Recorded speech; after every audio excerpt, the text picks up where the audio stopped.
Boa noite a todos. Boa noite, pessoal da live. Sejam todos muito bem-vindos. Hoje nós temos aqui conosco a nossa irmã Regina, que vai nos falar sobre ressignificando a culpa.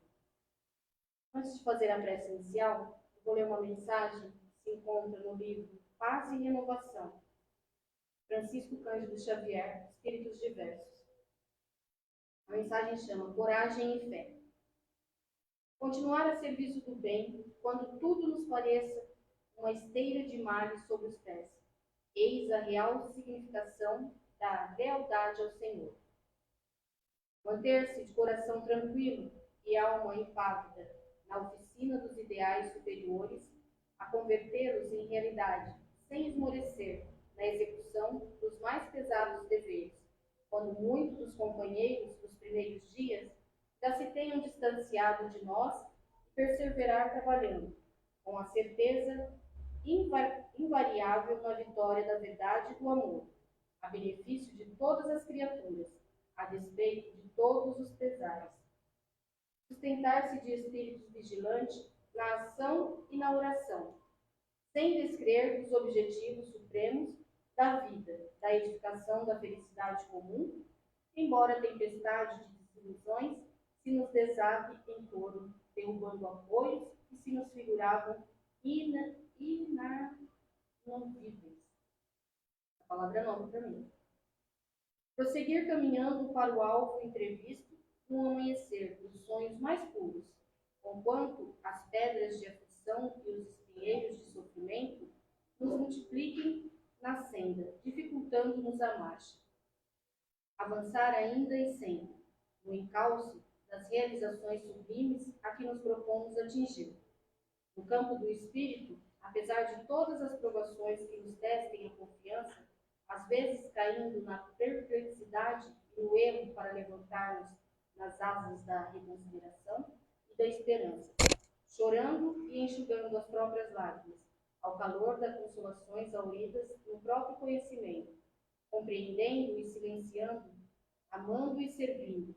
Eis a coragem da fé, a única que pode efetivamente renascer dos destroços das piores circunstâncias terrenas e encarar a razão face a face. Agora nós vamos fazer a prece inicial,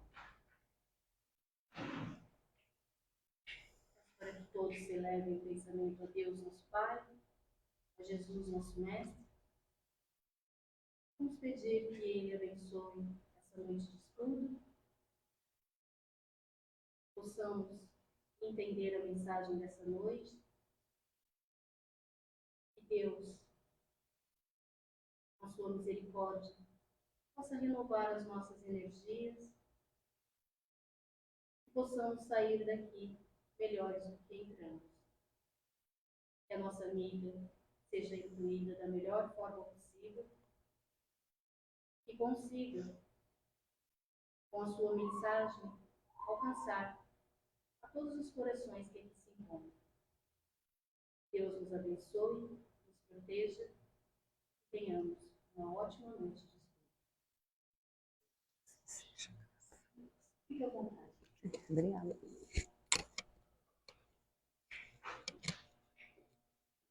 Boa noite a todos os presentes. Boa noite aos nossos amigos que estão na live e que posteriormente vão ter oportunidade de poder estar estudando com a gente os vídeos gravados. O tema da noite, eu gostaria de dizer para vocês que é uma reflexão que eu vou propor para que nós façamos a respeito da culpa em nossas vidas e dessa culpa com relação à lei da causa e efeito, ou lei da ação e reação, que nós conhecemos no Espiritismo. Confesso para vocês que realmente é uma reflexão. Eu passei a estudar a doutrina espírita quando eu completei 20 anos, já cursando uma faculdade. Até então, de família católica, frequentadora assídua das igrejas, minha família sempre frequentou, eu frequentei bastante, e sentada nos bancos ouvindo as mensagens que os padres passavam quando faziam a leitura do Evangelho e a reflexão, sempre nos vinham as circunstâncias relacionadas aos nossos equívocos, ao pecado, e a forma como nós, ao nos equivocarmos, tínhamos a nossa culpa diante das falhas perante a lei divina e essas consequências. E desde criança isso me incomodou muito. Sempre fiquei muito aflita ao ouvir falar sobre a ideia do inferno, sobre a ideia de castigos a respeito dos nossos comportamentos. E tentava achar uma explicação e não me convencia. Até porque era imatura, criança, não compreendia, mas não achava justo. E eu não conseguia idealizar um Deus que pudesse ser amor, mas pudesse me tratar de forma mais cruel do que os meus pais, que eram tão pecadores quanto eu e conseguiam me perdoar. Quando eu me equivocava, quando eu falhava, me impunham a corrigenda, mas eu tinha a chance de refazer o meu caminho. E aquilo me incomodava, e eu achava que Deus não poderia ser plenitude do amor se Ele nos castigasse, e não fazia sentido. Ou Deus não era perfeito, ou nós não conseguíamos compreendê-lo. E assim eu comecei a estudar o Espiritismo. E por que esse tema no Espiritismo? Porque dentro dele se reflete ainda hoje na nossa forma de agir, muitas vezes, o mesmo tipo de comportamento e o mesmo tipo de sentimento. Então vamos começar a analisar o nosso comportamento, a culpa tendo em vista o erro. A culpa é um sentimento que normalmente nos visita. Quando nós temos algum tipo de consciência sobre um comportamento que nós praticamos e que nós percebemos que ele está equivocado diante das leis divinas, a nossa consciência se reflete, a nossa consciência pesa, nós nos sentimos mal, nós nos sentimos culpados. Nós temos dentro de nós a sensação de que fizemos algo errado e que aquilo pesa em nossos corações.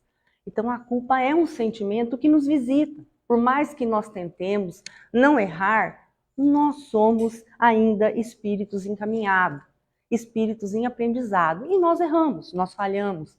Não raras vezes, quando nos deitamos para fazer as nossas preces, nós observamos o nosso comportamento diário e nós percebemos que nós falhamos, tanto em coisas pequenas como em coisas às vezes mais sérias. E a culpa nos visita. E nós ficamos muitas vezes impactados pelo nosso comportamento e como nós podemos corrigir. Eu sou de formação jurídica. E na lei humana, pensando nas responsabilidades pelos nossos erros, a nossa lei, hoje, ela nos permite reparar os erros. E quando nós reparamos esses erros, nós estamos quites com a lei humana e nós podemos seguir. Nós temos a previsão de culpa dentro da nossa lei civil. E a nossa lei, inclusive, ela considera que o comportamento praticado com a consciência do errado e irresponsabilidade, ele passa da culpa. Ele é a má-fé, ele é o dolo. Eu sei que eu estou errado e eu não me preocupo e eu causo dano. Agora, quando eu ajo com culpa, a lei humana diz que eu sou irresponsável. Eu sou negligente, eu não faço as coisas adequadamente. Eu sou imperito, eu não uso adequadamente a minha profissão, a minha capacitação. E eu sou imprudente, eu sou estabanado, dirijo de forma inadequada, não presto atenção e eu causo um dano. Ou seja, eu erro. A culpa na lei humana, ela é a consequência pelo nosso erro. E ela cria um sistema de reparação. E feita a reparação, eu posso prosseguir na minha vida porque eu estou quites com a lei humana. Então, como que eu poderia me considerar eternamente culpada diante da lei divina? Nós somos filhos de Deus, nosso Criador, que nos criou simples e ignorantes. Os nossos erros são frutos da nossa falta de conhecimento pleno de todas essas leis. Nós erramos, quer seja porque não conseguimos compreender em plenitude Não temos ainda o desenvolvimento espiritual para isso, mas nós nos equivocamos. Qual é o nosso objetivo quando pensamos em evolução espiritual? É aprendermos a lei de Deus, é vivenciarmos essa lei cada vez mais, para que façamos diante disso a nossa reforma, a nossa mudança, e cada vez mais nos aproximemos do exemplo que é Jesus. Mas nessa trajetória, nós erramos. Nós nos equivocamos com relação às leis divinas e falhamos, muitas vezes conosco mesmo e com nossos irmãos. E o erro, portanto, ele é fruto da nossa ignorância, da nossa falta de conhecimento pleno. Nós não sabemos tudo, então nós naturalmente erramos. E quando nós erramos, como que nós devemos proceder? Quais são as consequências para nós diante da lei divina? Como nós devemos nos comportar? Nós somos espíritos eternos. Nós não estamos nessa terra, aqui hoje, como primeira reencarnação. Nós temos passado séculos encarnados aqui, talvez em outros planetas tenhamos vindo degradado. A maioria de nós não tem essa memória, mas nós sabemos que estamos numa caminhada, que é mais ou menos longa, dependendo da nossa vontade e disposição de aprendizado. E dentro disso, nós fazemos parte da sociedade que vem se desenvolvendo de um mundo primitivo para um mundo que hoje é um mundo de expiação e provas, caminhando para a regeneração. Nesse contexto, o primeiro momento que nós tivemos contato com a lei divina foi Moisés, a primeira revelação. Moisés, há dúvidas mais ou menos, ou discrepâncias com relação à data histórica, mas mais ou menos 1500 anos antes de Cristo, foi quando Moisés esteve aqui no planeta Terra. Dentro das leis mosaicas, nós podemos observar a presença de um Deus forte, um Deus que se trazia as regras básicas fundamentadas nos 10 mandamentos. Também, de acordo com Moisés, ele agia sobre o seu povo com mão forte, castigando, obrigando-nos a um comportamento que, não cumprido, nós sofreríamos esses castigos. Acontece que naquele momento histórico, nós éramos ainda extremamente primitivos e bárbaros. Nós tínhamos pouquíssimo conhecimento de desenvolvimento social, de convivência e de respeito. E Moisés era um espírito extremamente iluminado e avançado para aquela época, e ele sabia que naquele momento não era possível apresentar Deus como um Deus de amor pleno, que a tudo perdoava, dando-nos oportunidade, porque nós não tínhamos condições nenhuma de compreender esse Deus. E ele precisava de leis para organizar um povo ainda bárbaro que iniciava a sua caminhada civilizatória e precisava aprender o mínimo de respeito com o próximo. E nós vamos observar então que Moisés estabeleceu um sistema legislativo que se aproxima muito de uma lei que consta do Código de Hammurabi, que é a chamada Lei de Talião. A maioria de nós já ouviu falar dessa lei, né? Olho por olho, dente por dente. E em muitas passagens bíblicas, nós vamos ter, em Levítico, em Deuteronômio, nós vamos ter passagens em que os escritos nos mostram um Deus severo, um Deus que castiga, um Deus que pune. Mas nós nos esquecemos que essas regras, elas eram regras, na verdade, criadas por Moisés para controlar uma sociedade primitiva e uma sociedade que tinha que aprender o mínimo de convivência. Então, para quem era bárbaro, aprender o respeito de forma ainda primitiva e precária, olha, se você cortar a perna do seu irmão, você perderá a sua perna. Se você roubar a propriedade do seu irmão, você terá a sua retirada de ti. Era um mecanismo já de início de civilidade. era aquilo que nós tínhamos condições de compreender. Passamos a entender que havia um Deus criador, mas achamos e acreditamos que esse Deus nos punia quando nós errávamos, tendo em vista as suas leis. E foi assim que Moisés conseguiu nos dar as primeiras educações. Gente, eu uso nós, porque eu sempre penso que nós estamos reencarnando de tempos em tempos e provavelmente nós estivemos em algum momento histórico convivendo com essas circunstâncias. Que foi onde nós começamos a aprender quem era Deus, começamos a desenvolver essa nossa noção das leis divinas, que foram inseridas em nossa consciência quando nós somos criados, mas que elas vão ser desenvolvidas de acordo com o nosso desenvolvimento, com o nosso aprendizado. Então Moisés, naquele momento, ele fez o que era possível e o que era melhor para nós. E nós passamos a ver um Deus que nos punia. Quando nós falhávamos, quando éramos culpados pelos nossos atos, tínhamos que responder na mesma medida, a proporção do olho por olho, dente por dente. E aí nós começamos a fixar a ideia da responsabilidade baseada nessa regra. Séculos se passaram e nós temos o surgimento da nossa segunda revelação, que é quando o Mestre Jesus se dispõe a encarnar nesse planeta para nos trazer a mensagem de amor.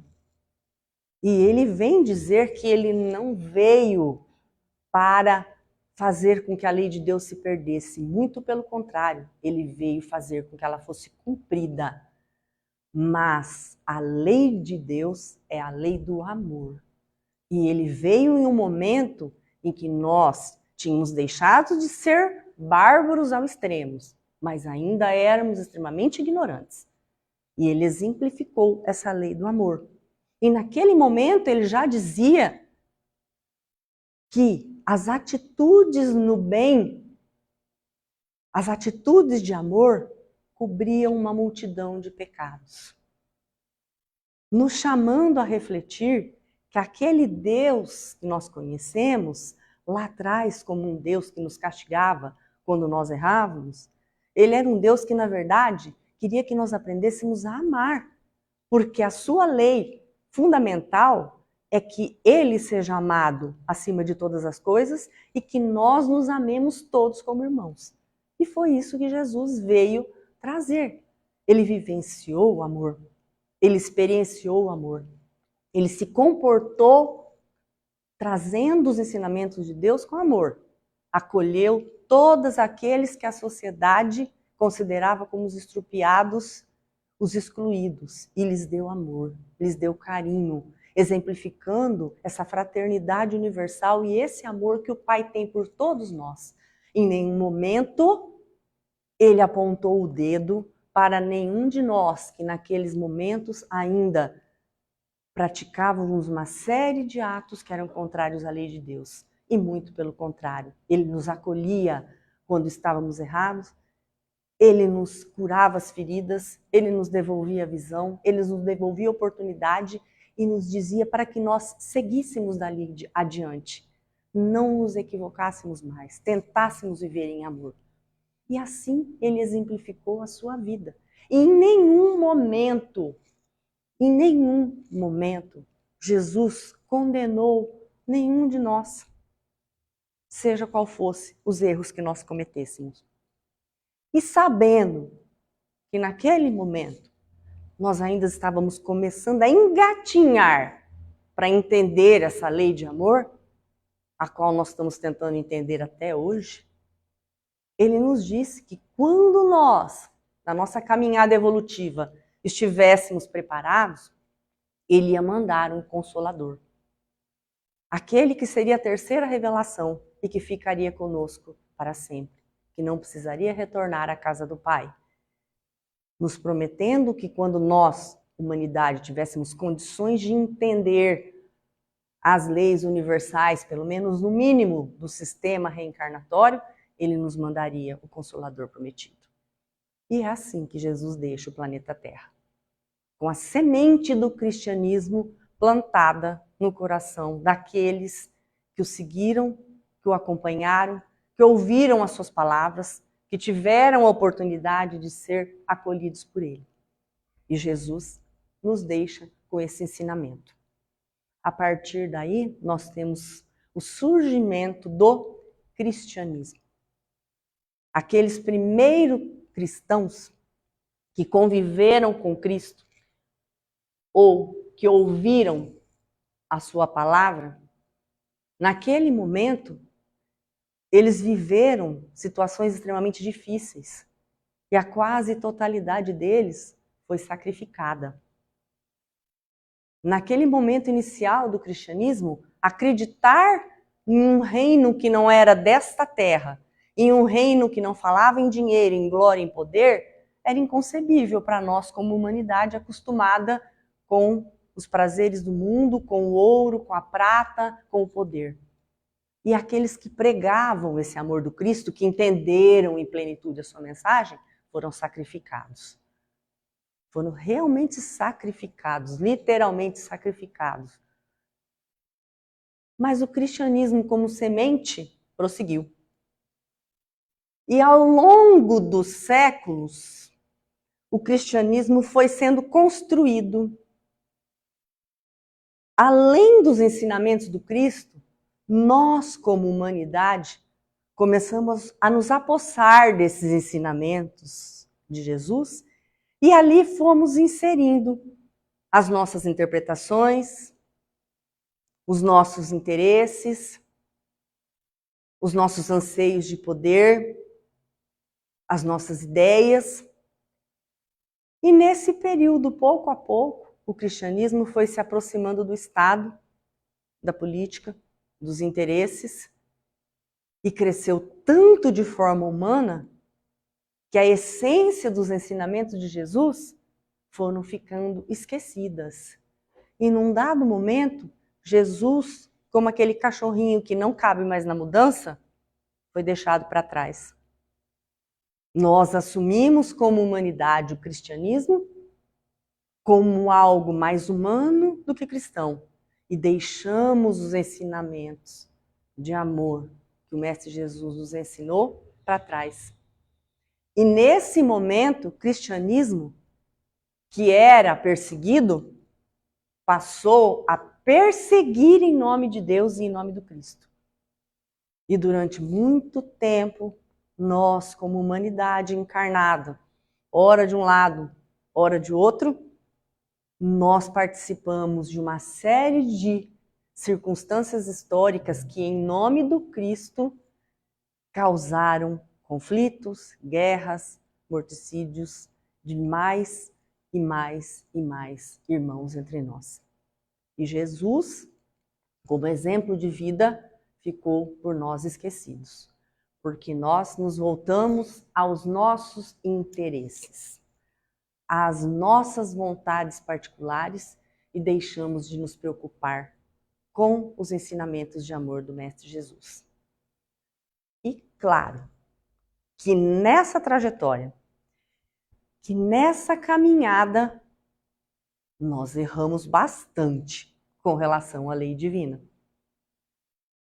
Que surgida lá atrás pelos 10 mandamentos e explicada de forma ainda em parábolas ou em exemplos, como Jesus nos trouxe, nós não compreendemos, nós alteramos, nós inserimos conceitos, interesses e vontades particulares e erramos na nossa interpretação da lei divina. Massacrando os nossos irmãos que pensavam diferente, usando da lei divina em nosso proveito próprio e fazendo uma série de situações e de circunstâncias que nos levaram a ter a nossa consciência culpada. A nossa forma de reflexão, a partir do momento que nós acordamos sobre esses equívocos, com o peso dessa culpa. Então, num dado momento, iria surgir o Consolador, que é o Espiritismo. Mas até lá, nós como humanidade, não tínhamos conseguido compreender as leis divinas. E por não ter conseguido compreender as leis divinas, a gente vinha se equivocando com relação a essas leis divinas, porque nós passamos a usá-la para interesse próprio, para interesse humano, para interesse de poder. E nós nos esquecemos de que Jesus era o exemplo que Jesus nos ensinou a amar e não nos ensinou a usar das leis divinas como forma de dominação, como forma de poder. E quando nós olhamos toda essa situação pelo passar dos séculos, a gente se depara com esses exemplos de Jesus. E a gente se pergunta, aonde Jesus, quando veio aqui e nos exemplificou, ele nos disse que nós sofreríamos castigos, que nós seríamos penalizados, sacrificados se não cumpríssemos a lei do amor. Aonde nos ensinamentos do Cristo ele condenou algum de nós? O que aconteceu foi que nós, espíritos imperfeitos, criados simples e ignorantes, ao tentarmos nos desenvolver diante das leis divinas, nós nos equivocamos.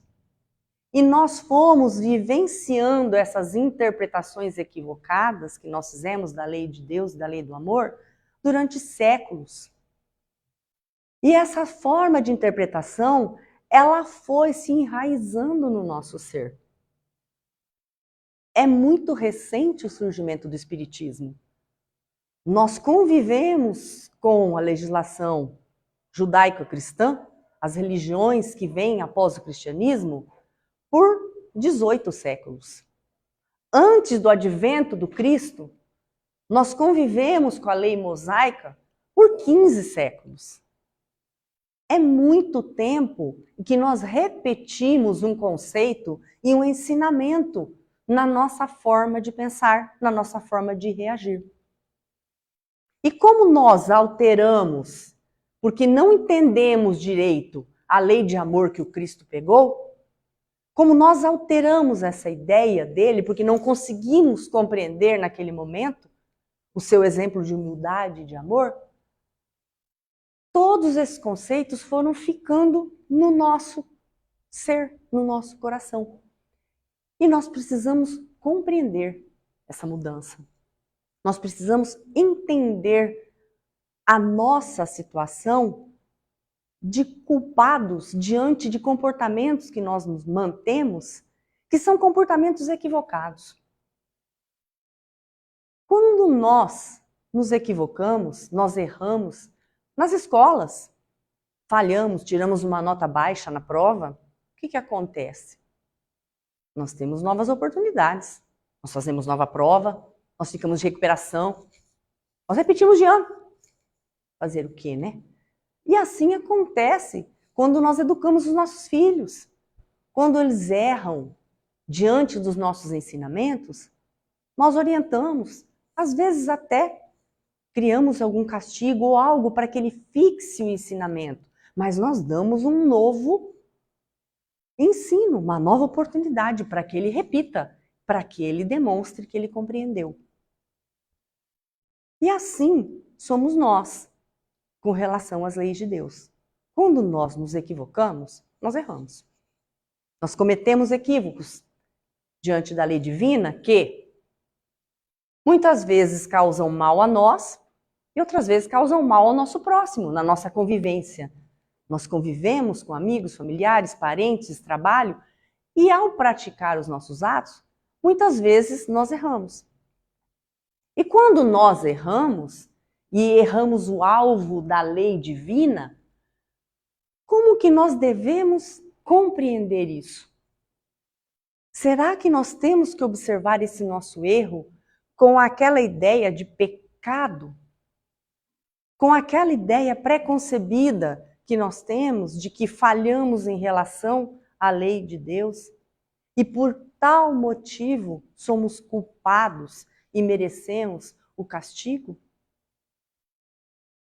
Será que é justo que por nos equivocarmos nós sejamos condenados a castigos longos. Há castigos que alguns ainda acreditam que sejam castigos eternos, porque nós erramos e não soubemos acertar, e não tivemos uma talvez oportunidade para repetir aquela lição. Faria sentido? Faria sentido que o nosso Pai, que é perfeito, nos tratasse assim? De forma impiedosa e de forma não amorosa? De uma forma que demonstraria mais rancor do que amor?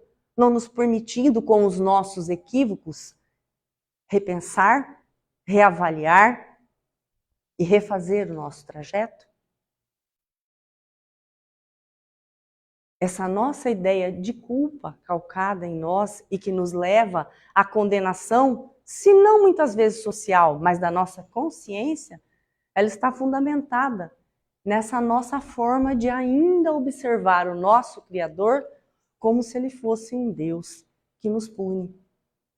Como se ele fosse um Deus que não tivesse nos encaminhado o seu Filho mais perfeito que já pisou nesse orbe, que foi Jesus, para demonstrar que ele nos ama tanto, que ele mandou o Filho que já chegou ao final da escala evolutiva para exemplificar esse amor para nós e para nos direcionar o caminho. Então somos nós que ainda estamos fundamentados nessa ideia de pecado e que muitas vezes olhamos e lemos os ensinamentos que constam dos evangelhos, que constam da Bíblia, dos livros sagrados, e ali nós vemos as consequências pelos nossos atos e nós interpretamos aquilo como uma punição. Porque está escrito textualmente no Velho Testamento os castigos com que Deus punia os seus filhos que não cumpriam as suas leis. E nós ainda hoje lemos esses textos do ponto de vista literal, do ponto de vista textual, e não raciocinamos sobre esses textos. E nesse momento, nós, em pleno século XXI, aproximamos a lei de Deus da lei de Talião.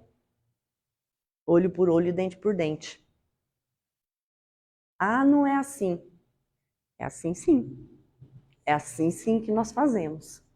Ainda hoje, por mais que a gente racionalmente diga que não, no nosso subconsciente nós nos comportamos como se assim fosse. E nós ainda trabalhamos a ideia da culpa do olho por olho e dente por dente. É assim que nós vemos as nossas ações tendo em vista a culpa.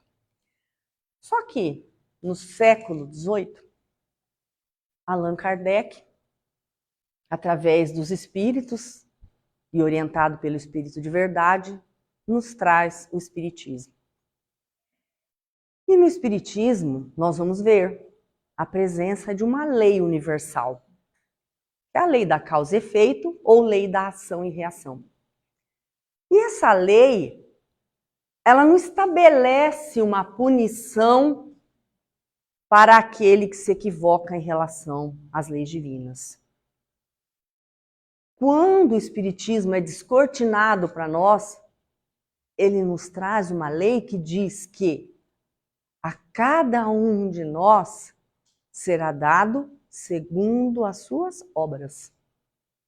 Cada um de nós recebe de acordo com as suas atitudes. E com isso nós entendemos o negativo e o positivo.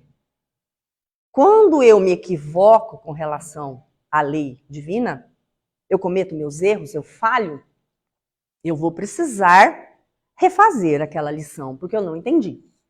Se eu tivesse compreendido, eu teria feito correto. E quando eu acerto o meu agir diante da lei divina, eu adquiro créditos. Eu passo a ter créditos na lei divina. E esses créditos são muito importantes para nós. Nós consideramos a misericórdia divina, né? Pelas nossas ações, nós podemos cobrir uma multidão de pecado. E a lei da ação e reação, ela nos traz, então, essa análise sobre o agir e sobre a reação divina, que é a reação universal sobre as nossas ações e omissões, que ela é isenta. Deus não se zanga se nós nos equivocamos. Deus não fica chateado se nós falhamos. Deus não se magoa se nós nos equivocamos com relação às suas leis. Ele nos concede a oportunidade. As suas leis, elas são eternas, imutáveis e amorosas. Elas nos oferecem todas as oportunidades para que nós refaçamos um caminho por amor. E quando adquirimos os nossos méritos, também temos isso por nós anotado. Então não há somente equívocos. Nós nos equivocamos sim. Por que nós achamos que nós não poderíamos nos equivocar? Por que nós imaginamos que vivendo num planeta de expiação e provas, nós seríamos tão capazes ou tão hábeis que nós não erraríamos na interpretação e na vivência da lei divina? Porque somos vaidosos e orgulhosos. E nós temos dificuldade, muitas vezes, de reconhecer que somos falhos, que somos falíveis, e que muitas vezes aquilo que nós consideramos correto, aos olhos de Deus, não é um ato amoroso. A nossa forma egoísta de amar, a nossa forma egoísta de viver, que muitas vezes nós justificamos como amor por aqueles que nós nos temos como os mais próximos, perante a lei divina, é fruto do nosso egoísmo. Porque se nós não amarmos aqueles que estão próximos de nós, nós não fazemos nem o mínimo, né? Porque assim já faziam até os gentios. O mínimo que se espera é que nós amemos aqueles que fazem parte da nossa família, os nossos pais, os nossos filhos, os nossos irmãos. Mas disso nós não fazemos nada demais. E nós achamos que é muito. E nós estamos cumprindo em plenitude a lei divina, porque o nosso parente é difícil. Nós somos tudo alecrim dourado, né? Agora, o nosso parente é difícil e a gente ama porque a gente precisa evoluir, né? Então, nós estamos amando com muita plenitude, cumprindo a lei divina, como se fosse tão simples assim, né? Mas a lei de causa e efeito, ou de ação e reação, ela está escrita em cada um de nós e é automática a cada um de nós segundo nossas obras. E perante as leis universais, nós não conseguimos ocultar nada, nem disfarçar nada e nem dar nenhuma desculpa. Porque elas não vão mudar e não há um juiz que interprete essa lei diferente de outro. Ela é uma lei universal e será aplicada de forma isenta a todos nós. Então nós construímos o nosso futuro ao tentarmos compreender e vivê-la em plenitude. E diante do surgimento, então, da terceira revelação,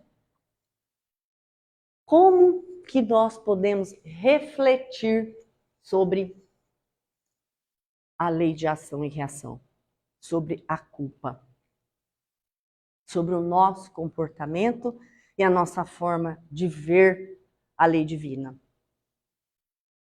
Será que se nós fôssemos perfeitos, a gente estaria aqui discutindo algum assunto desse? Será que se nós soubéssemos tudo, nós estaríamos em uma escola que ainda é uma escola que só não é jardim, né? Nós estamos lá começando o primeiro aninho, aprendendo a ler e escrever a lei divina. Nós estamos num planeta de segundo grau, né? Nós não somos planeta primitivo, nós somos de expiação e prova. Então, nós somos alunos ainda aprendizes. E nessa lei, exemplificada por Cristo e esclarecida pelos Espíritos que vivem nos dando exemplos de amor, de esperança e de resignação, aonde consta algum castigo eterno? Aonde consta nos exemplos de Jesus, na vivência daqueles primeiros apóstolos cristãos, daqueles primeiros cristãos que se deixaram imolar, algum exemplo ou algum comportamento que nos condenasse pelos nossos equívocos? Aonde está essa presença? Que não seja nas nossas consciências que ainda não compreenderam adequadamente. Se estamos caminhando, se estamos começando a aprender, nós ainda precisamos entender que nessa estrada de caminhada nós vamos errar. E que Deus, nosso Pai, que é amor, vai nos conceder tantas oportunidades quanto necessitarmos para que venhamos aprender essas lições. Alguns de nós aprendem mais rápido, outros mais devagar. Cada um tem o seu tempo, tem a sua condição, tem a sua própria caminhada.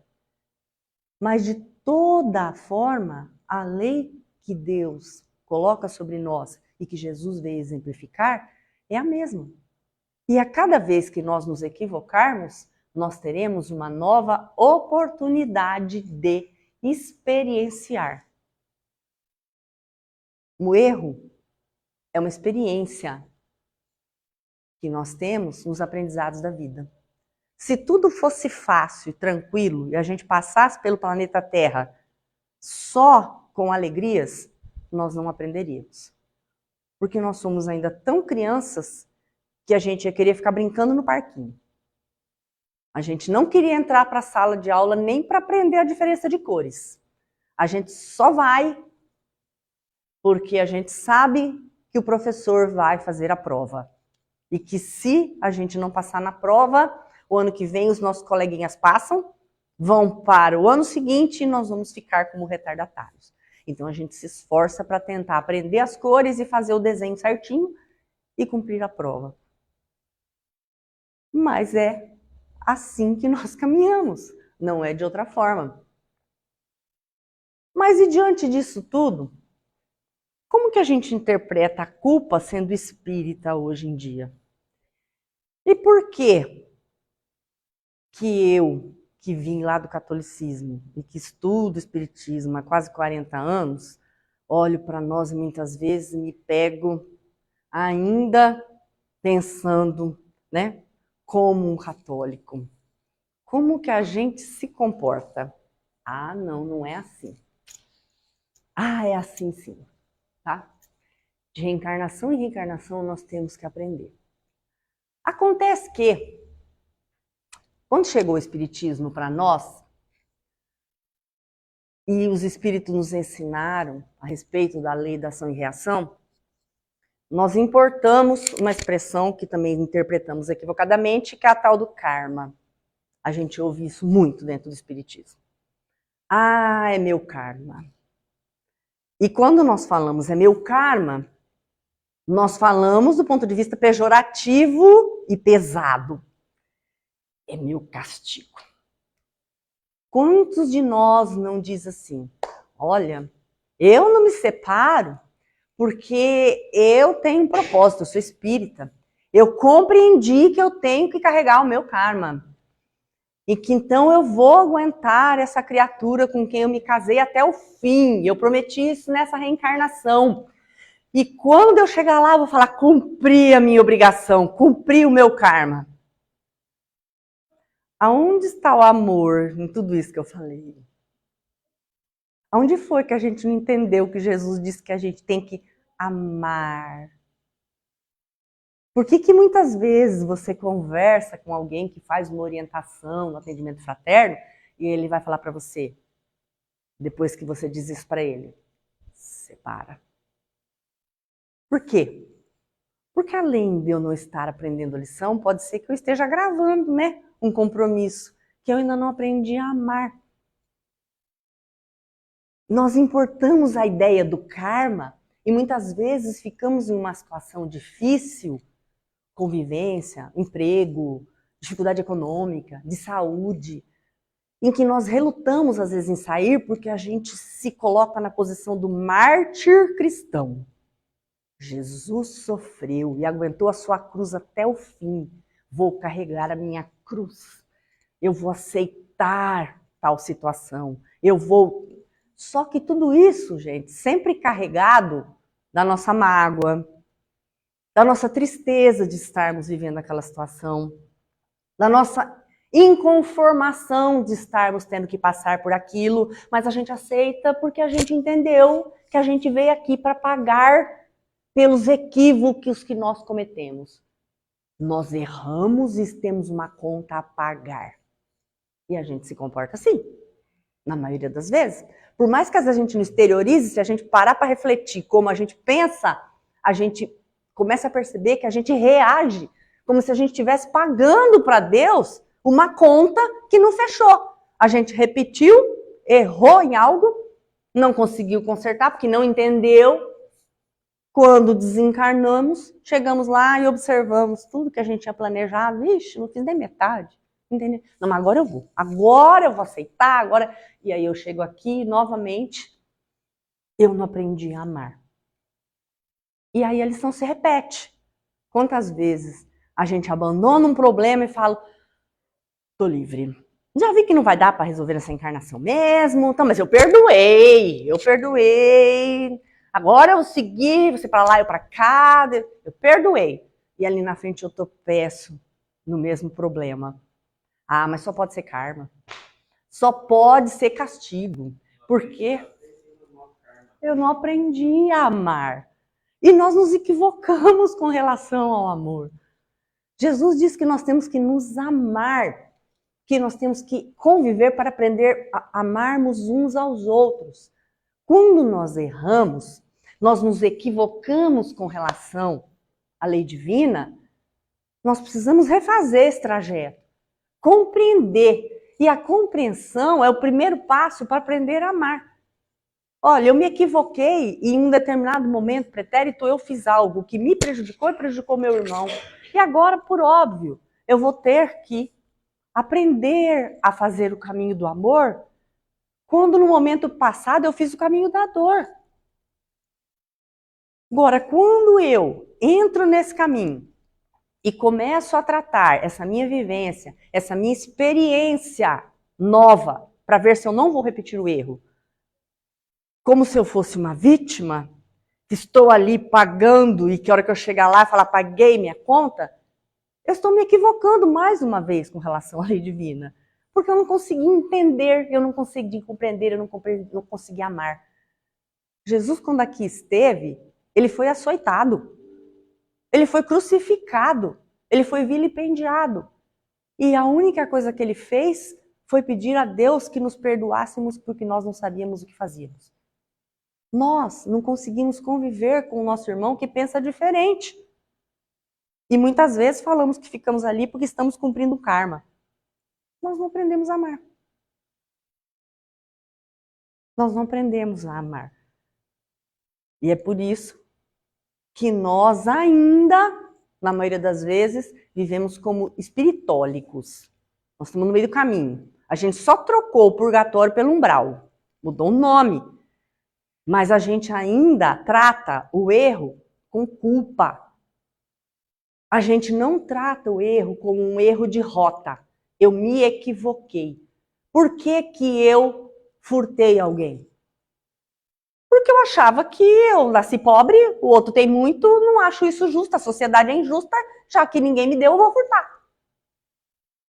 Mas Jesus não ensinou isso. Mas era o que eu achava da vida. Então eu me equivoquei.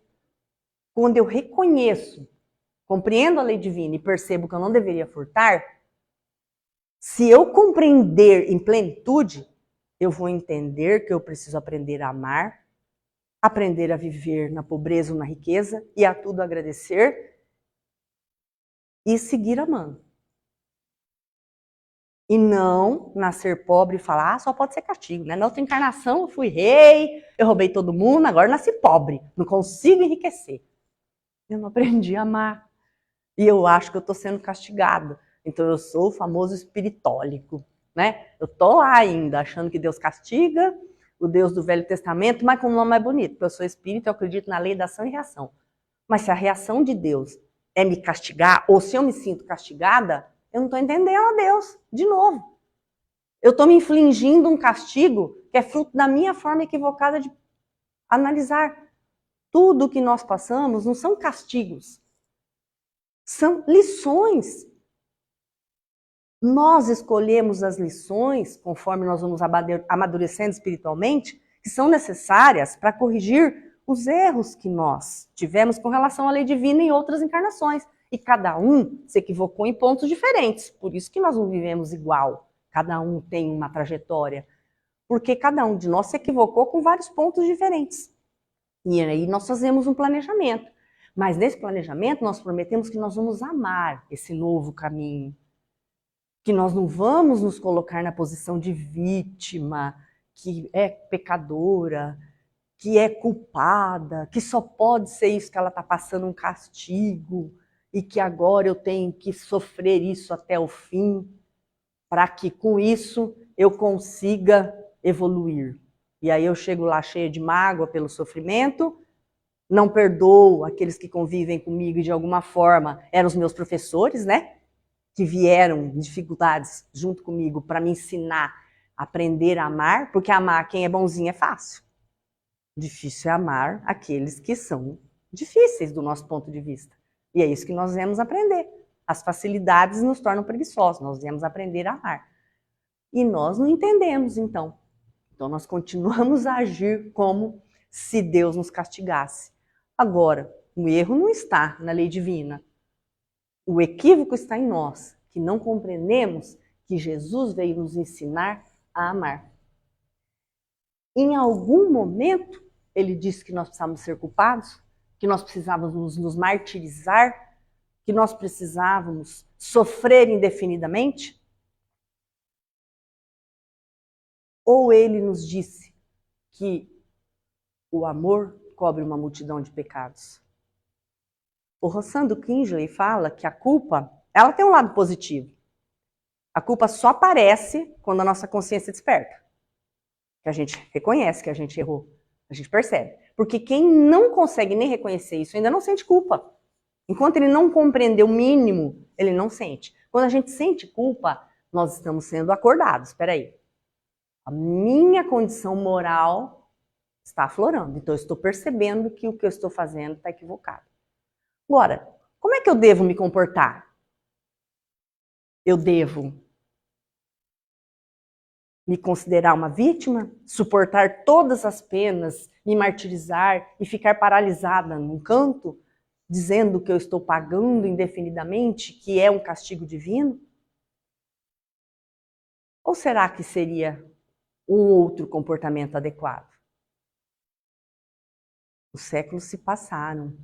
De quando Moisés esteve aqui, nós temos uns 35 séculos, mais ou menos. E já passou da hora da gente se vitimizar. Já está na hora da gente compreender que o que Jesus espera de nós não é martírio, é ação.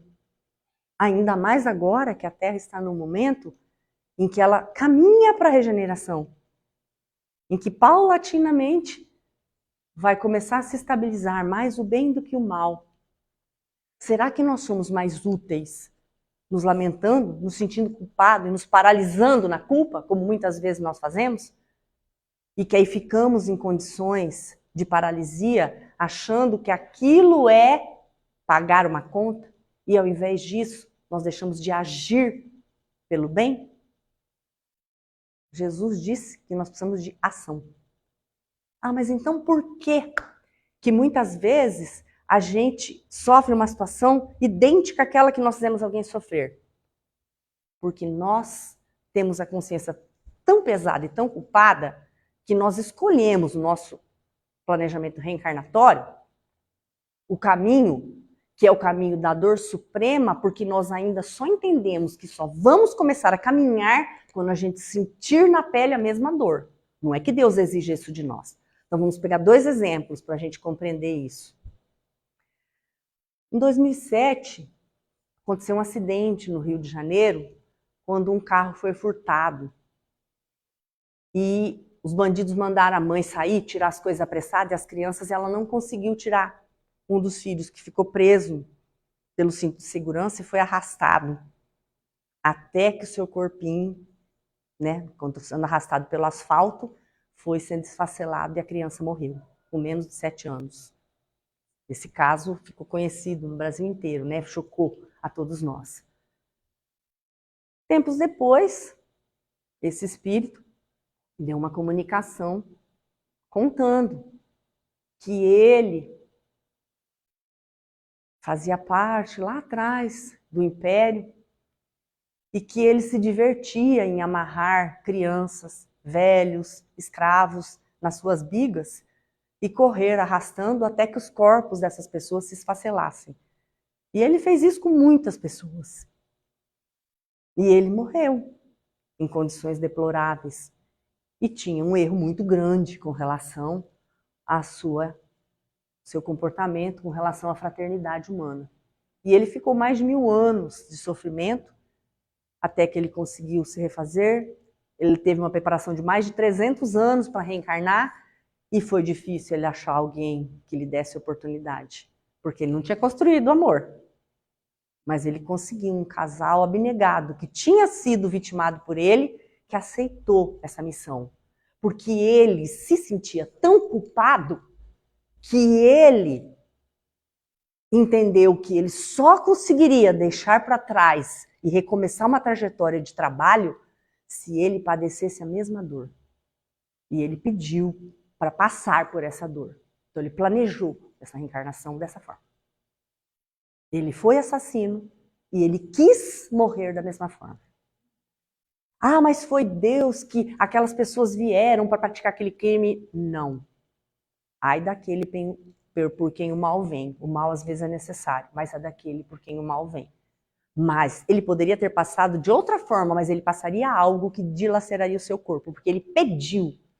Não foi Deus que impôs e nem os seus mentores que impuseram. Você só vai caminhar se você sofrer exatamente a mesma dor. Porque senão nós estaríamos diante da lei de Talião e não da lei de ação e reação. Esse é um exemplo. E de outro lado,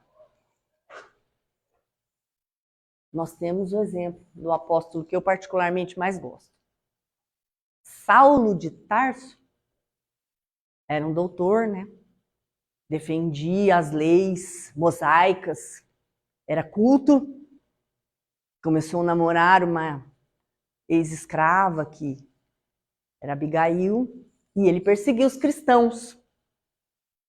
E Saulo, entre tantos crimes, ele foi o responsável pela morte do irmão de Abigail, Estevão, que foi o primeiro cristão apedrejado. E por toda a perseguição que Saulo fez aos cristãos, ele foi responsável por essa morte. E no momento derradeiro, quando a sua noiva foi convidada para assistir ao apedrejamento, ela reconheceu aquele irmão de quem ela tinha sido afastada na infância. E Saulo não acreditava que pudesse ser verdade, até que ele testemunhou o irmão e a irmã se reconhecendo, e Estevão morre, dizendo que Saulo deveria ser um homem muito bom e queria amparar Abigail, porque ele defendia Moisés, e tudo que ele fazia era para defender Moisés. Imagina como ele seria quando ele conhecesse Jesus. E Saulo, revoltado, se afasta de Abigail, porque ele não iria, em sua cultura, em seu conhecimento, se envolver com uma mulher sem estirpe. E Abigail adoece, e no seu final de vida, já no seu leito de morte, Saulo a procura e descobre que ela havia se convertido ao cristianismo. E Abigail morre quando ele tinha resolvido buscá-la. E Saulo, revoltado, resolve ir até Damasco à caça de Ananias, que era quem tinha apresentado o Cristo para Abigail. E no caminho de Damasco, o que acontece? Saulo vê a Jesus, que lhe aparece e lhe pergunta: Saulo, por que me persegues? E Jesus, com aquele clarão, e Saulo com aquele clarão, cai ao chão e pergunta: mas quem és tu? Eu sou Jesus. E naquele momento, tomado por uma série de emoções, ele percebe que Estevão estava certo, que Abigail estava certa e que ele perseguia o Salvador. E óbvio que naquele momento a sua consciência se sentiu culpada pela perseguição, pela morte de tantas pessoas, inclusive da mulher amada. E ocorre a tentação de que ele se sinta culpado e imprestável. Mas ele reage, e o que ele faz? ele pergunta a Jesus: Senhor, o que queres que eu faça? E sabendo-se culpado, ele não fica estagnado na culpa. Ele escolhe o caminho que é o que Jesus oportuniza para nós: trabalhar e servir. E assim, ele se torna um dos maiores apóstolos do Mestre Jesus, mesmo sem ter tido convivido com ele pessoalmente, sendo o maior exemplo para nós de que a culpa, ela deve ser, como disse Rossando, somente um despertar da nossa consciência, nos chamando a refletir e a escolher o caminho do trabalho, o caminho do amor, porque é ele que cobre uma multidão de pecados. E Deus nos espera no amor, e não no sofrimento e na paralisação. Vamos seguir o exemplo de Paulo, porque ele trabalhou pelo Cristo até o fim.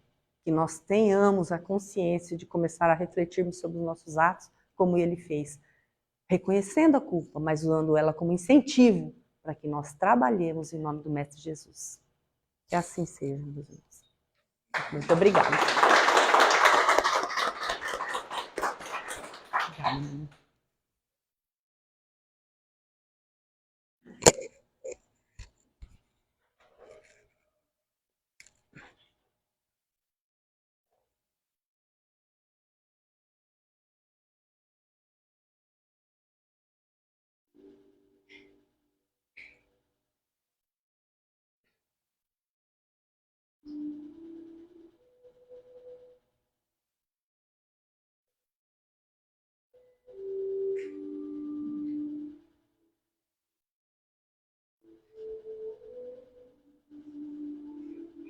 Neste momento,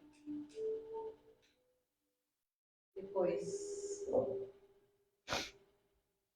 das palavras da nossa palestrante, da nossa reflexão,